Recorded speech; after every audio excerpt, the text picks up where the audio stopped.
Vamos a conversar con el economista platense Martín Tetaz. Digo, hoy la verdad un orgullo para la ciudad, un economista que está trascendiendo ya a nivel nacional, se lo ve muy fuerte hablando y debatiendo en los programas televisivos más importantes, y también acompaña a Willy Cogan en el programa El Timón de la Economía. Así que digo, a esto, a horas del balotaje, sin meternos con los candidatos, sin hablar electoralmente, lo primero que hacemos es saludarlo, darle los muy buen días a Martín Tetaz, y a partir de ahí hablar un poquito del estado de la economía argentina. Martín Tetaz, muy buenos días, gracias por estar en contacto con Radio Plus y Cadena BA. ¿Cómo te va? ¿Qué tal, Carlos? Buen día, ¿cómo estás? Bien, muy bien.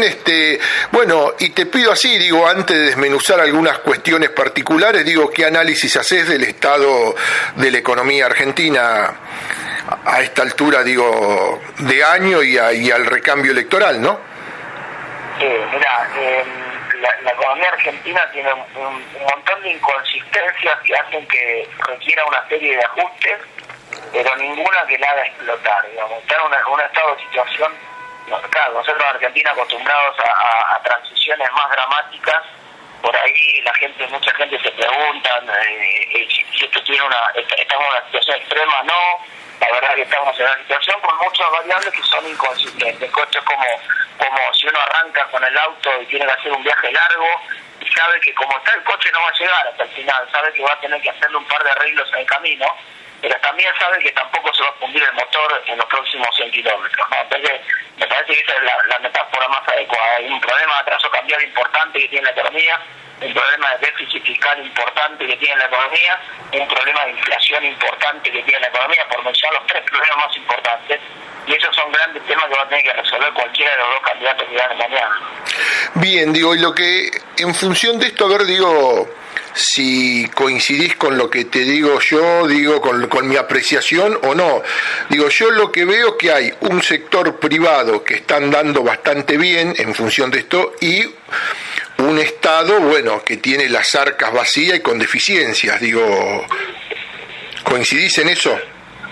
Parcialmente, porque en realidad el problema del sector privado es que hace muchos años que no está creciendo empleo genuino, por lo menos 4 años, desde el año 2011, el sector privado está manteniendo lo que supimos conseguir, que no es poco, porque en otro momento por ahí uno se imagina, hace memoria para atrás y piensa en crisis económica que por ahí se destruía mucho empleo. Bueno, por suerte estamos en una situación de cierta estabilidad en ese sentido, pero también es cierto que hace muchos años que no estamos generando empleo, que no estamos creciendo, y que el sector privado ya tiene una situación de ahogo también financiero, por un lado, porque están cerrados el acceso al mercado financiero, de insumos por el otro lado, porque el problema del dólar hace que no se puedan ya conseguir insumos del sector externo, y de presión fiscal por el otro lado, porque también la presión fiscal es alta y como contrapartida la calidad del gasto público, sobre todo en materia de atraso de infraestructura, hace que la productividad de la economía, el sector privado de la economía se esté viendo resentida. Entonces, la verdad que, y vuelvo a insistir con la misma metáfora, si bien el sector privado no está en el respirador artificial, en coma 4, tampoco está corriendo alegremente de un partido de fútbol, digamos. Está más bien entrando a boxes con una serie de correcciones que son importantes hacer para que pueda seguir funcionando bien la economía. Bien, digo, y en función de esto y de los 3 puntos que me dijiste, que me decías al comienzo, entre ellos la inflación, el atraso cambiario, digo, ¿cómo te imaginás en realidad el 11 de diciembre al próximo gobernante, sea quien sea, qué medidas tomando, ¿no? O mejor dicho, ¿qué crees vos que deben de ser las medidas que debe tomar para superar esta situación? Mira, creo que por una razón de timing y de tiempo, creo que más o menos simultáneo, pero la primera medida que con seguridad va a ocurrir es un avance hacia el sector externo para conseguir financiamiento afuera. Después discutiremos el tono, la modalidad, la impronta de cada uno de los dos candidatos en caso de ganar, si van directo al Fondo Monetario o pasan primero por el Banco Mundial, si arreglan más temprano o un poquito más tarde o más duro con pieza para que nos permita otra vez recuperar la posibilidad de colocar deuda afuera. pero en cualquier escenario hay mucha posibilidad de conseguir financiamiento en el exterior, y la verdad que Argentina necesita en estos momentos como el aire la posibilidad de recuperar ese financiamiento. El otro gran tema es el tema cambiario. Yo creo que el problema del tema cambiario es que hace unos meses estaba planteado como una disyuntiva entre gradualismo y shock, entre algunos que decían vamos a corregir esto más despacio y otros que decían vamos a corregirlo más de un saque, y creo que sobre todo en la última semana la realidad hizo que los dos candidatos convergieran. Ni Macri está tan de shock como estaba antes, ni Scioli está tan gradualista como estaba antes. Entonces todos están convencidos de que se va a hacer como decía en una oportunidad Mario Blecher hace poco en un canal de televisión, se va a hacer todo lo rápido que se puede hacer, digamos, y lo despacio que sea necesario. Pero lo cierto es que la corrección cambiaria hay que hacerla, porque no es imposible que el sector privado, mira, estamos pensando ir a buscar dólares afuera, pero en la economía argentina hay cerca de 100.000 millones de dólares en las cajas de seguridad, en los colchones, que son dólares que la gente quiere volcar al sistema productivo, porque hoy tener dólares adentro de una caja de seguridad es como tener un hijo adolescente que no labura, digamos. O sea, todos los meses estás poniendo plata para mantener la caja de seguridad esa, y los dólares encima pierden valor con el paso del tiempo, porque aunque no sea tan alta, hay inflación en Estados Unidos también. Entonces, el dólar pierde 2% por año. Entonces, la verdad es que está saliendo caro mantener esa caja de seguridad. Uno lo que quiere es sacar esos dólares de la caja de seguridad y ponerlos a disposición del aparato productivo, actividades productivas, hacer negocios. Pero claro, nadie quiere vender a 9,50 lo que con mucha probabilidad va a estar más tarde o más temprano a 14 o 15, ¿no? Ese es el dilema. Entonces, por eso es que esta situación se va a acelerar probablemente más de lo que cualquiera de los candidatos pueda querer, y entonces esa es la corrección que hay que hacer para recuperar esos dólares rápidamente para la economía, ¿no? Yo te pregunto esto, digo, si en algo créeme que soy pesimista es en la posibilidad rápida de obtener un préstamo importante, no 2.000 millones de dólares del Banco de Desarrollo Interamericano o de la Confederación o de la Corporación del Pacífico, digo. Claro, sí. Digo, porque cuando le prestan a Bolivia a muy bajo interés, es porque son para obras que también les interesa a los países centrales que se hagan en Bolivia para tener mayor agilidad con los commodities que salen de Bolivia. Digo, ¿por qué nos van a prestar 20.000 millones de dólares a nosotros para pagar una fiesta, no?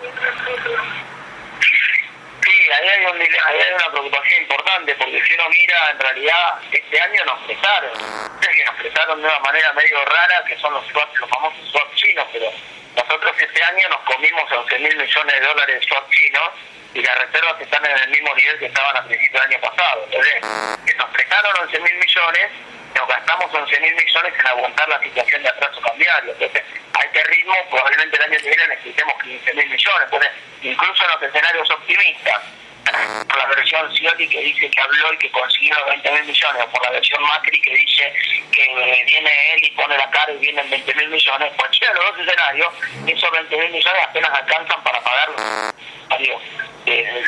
para mantener la situación actual. Sería necesario el año que viene, y no permiten salir del cepo ni mucho menos. Entonces, ahora, la verdad también es que la recuperación de la tasa de interés baja no tiene necesariamente que ver, sobre todo en mercados que una cosa es ir a pedirle plata a un organismo como la Corporación Andina de Fomento, como el Banco Interamericano de Desarrollo o el Banco Mundial, proyectos concretos para invertir ese dinero. Y otra cosa es colocar dinero en los mercados financieros en bonos, que es lo que están haciendo muchos países de la región, donde uno no tiene que explicarle a nadie lo que va a hacer con el dinero.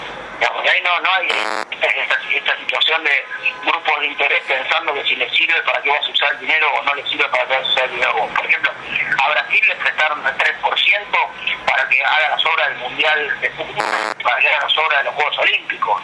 Y eso no sé con qué el interés de quién está, digamos, lo hicieron los brasileños con la empresa brasileña. No es que eso motorizó las exportaciones de ningún país ni generó productos para ningún país central, digamos, ¿no? Entonces, y lo mismo para otros países de la región que han conseguido mucho financiamiento, Chile, Uruguay, Paraguay, Perú. Entonces, la verdad que el momento barato está en la medida que la percepción que tenga la gente, sobre todo ese agentes económicos, de la economía, que es una economía que está en condiciones de devolver. Nosotros estamos en el verano, ese es el problema. Pero cuando vos estás en el verano y vos vas a un banco y te dices un crédito, te van a decir que no porque estás en el verano. Y cuando vayas a la cueva, te van a decir que está bien, que en la cueva sí te prestan, pero que te rompen la cabeza, justamente porque estás en el verano. Esa es la situación argentina. Y la manera de conseguir financiamiento más barato, bueno, algunas conseguir algún amigo, pero yo desconfío un poco de estos amigos que nos prestan generosamente. Me parece que, llámese FMI o llámese amigos rusos, yo desconfío un poco de esto. Me gusta más la opción esta en la cual vos realmente salís del verano y te presta todo el mundo, ¿no? Bien, digo, y te pregunto en el plano interno, digo, vos lo mencionaste muy claramente, el ahogo fiscal, y ambos candidatos han prometido desde bueno, aumentar los monotributos hasta bajar retenciones a las economías regionales, bajar ganancias, digo, te pregunto, eso, digo, a ver, como posible es un decreto y se hace, pero eso también repercute en las arcas del Estado Nacional, digo, ¿cómo lo ves de posible y cómo se puede paliar, digo, eso desde el Estado Nacional para que no impacte negativamente? Básicamente hay que asumir que los dos candidatos están hoy en campaña y entonces dividir por dos cualquier promesa que hagan los candidatos, digamos. Era simple, ¿no? Sin entrar en disquisiciones, porque como bien dijiste vos, ambos candidatos han propuesto bajar impuestos, han propuesto distintos tipos de subsidios. Entonces, en general, yo tomo eso como que están de campaña, pero todos los principales economistas de ambos candidatos vienen pensando más o menos lo mismo acá. Acá no hay mucho margen para tener un déficit fiscal que vaya creciendo. Más bien parece que hay que ir tratando de cerrarlo. El debate está en cómo se cierra, y ahí también hay un consenso de las economistas de los distintos equipos en cerrarlo con crecimiento. Es decir, en vez de hacer lo que hizo Grecia o lo que hizo España, cerrarlo con recesión, cerrarlo con crecimiento. ¿Qué quiere decir esto? Multiplicar los ingresos y mantener los gastos, ¿no? Esto es como si vos tenés un problema financiero porque estás debiendo un montón de plata y vos tenés dos alternativas: o gastar menos para empezar a devolver, o empezar a trabajar más horas para generar más. Me parece que la salida es hacia adelante. Todos los economistas están pensando un poco en cómo recuperamos rápido el crecimiento. Pensemos que hoy la economía está en un nivel de actividad similar al que había en el mes de noviembre del año 2011, o sea, prácticamente hemos tenido 4 años perdidos en materia de crecimiento. Pues claro, eso hace que el peso del gasto público se sienta mucho, pero si la economía creciera, incluso cuando vos no bajes necesariamente el gasto, no hagas un ajuste en el sentido tradicional de recortar partidas, de pedir gente, ni mucho menos, simplemente manteniendo lo que está, haciendo crecer el resto de la economía, hace que sea mucho más soportable la carga fiscal que hoy tenés, ¿no?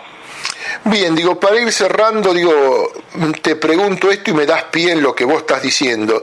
Digo, de aquella Cristina que un día se para y dice sintonía fina a este final de 4 años sin crecimiento. ¿Vos qué, qué crees que pasó para que nunca hiciera la sintonía fina, que era un sinceramiento y un ajuste en su primer año de mandato y que terminara así en este 4º año? Que cambiaron, básicamente, el primer dato central es que cambiaron las condiciones internacionales. Entonces, al cambiar las condiciones internacionales, claro, a favor de la economía, en el primer mandato de Néstor y en el primer de Cristina, bueno, en el segundo del mandato de Cristina las condiciones internacionales ya no fueron las mismas. Entonces, con otras condiciones internacionales, implica que ya no es una sintonía fina la que hay que hacer, ya es una sintonía un poco más gruesa e implica reconocer que parte de la situación de bonanza que se vivía antes era por la obviamente eso no es fácil políticamente de hacer y entonces la presidenta encima a mi juicio cometió el primer error, que fue la crisis con el campo en la 125 y se rifó buena parte del capital político que había conseguido en el 2011, entonces, con 2 medidas, con el cepo cambiario en noviembre del 2011 y con la pelea con el campo en el principio del año 2008, bueno, rifó buena parte del capital político y en adelante lo que primó fue una lógica política de mantención del poder político, de no perder elecciones, de los ajustes que por ahí podía hacer Cristina, que había pensado, no los pudo hacer. Bien, digo, por tu naturaleza, por los años que te conozco, por tu forma de ser siempre ahí, de ir adelante, de laburar, impetuoso, digo, sin diciendo esto y sin condicionarte, digo, te pregunto, digo, sos esperanzador, digo, tenés una esperanza de que salgamos rápidamente de esta crisis o la vamos a tener pesada. Soy muy optimista.